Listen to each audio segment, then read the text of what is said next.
Daan lang, Brad. Uy. Okay lang. Ano ba? Elias, mukha na dito. Anak, dito ka. Ayos ako, brother. Kaya ko na to. Salamat. Aray. Akala ko pa naman po, hindi na kayo uuwi.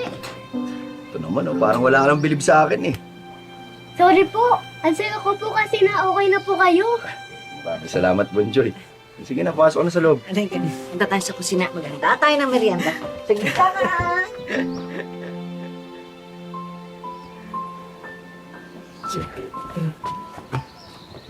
Brad, may problema ba? Ang lalim ng iniisip mo. Brother, yung babae kasi nakalaban ko sa may katayan ng hayop. Tanggalan niya ako ng helmet eh. Ano ka mo?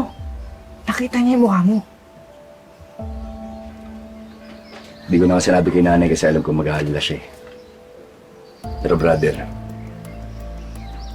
yung babae na yun, siya rin yung babae na nutok ng baril sa akin na nag-deliver ako noon.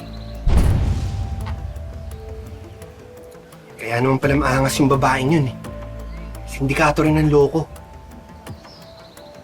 Pero paano yun, Elias? Hindi ba delikado? Paano kung nakilala ka rin yan? Brother, sigurado naman ako hindi niya ako nakilala eh. Pero siyang tatandaan ko siya dahil tinutukan niya ako ng baril. At sa pa, sa tabas ng ugali niya, sigurado ako marami na rin siya nagrabyado ng mga riders. Kaya di niya na ako tatandaan.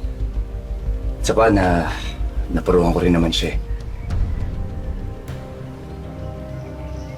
Elias, saan ka na? Merienda muna tayo. Pero brother, paano kung buhay pa siya? Paano kung mahanap ka niya?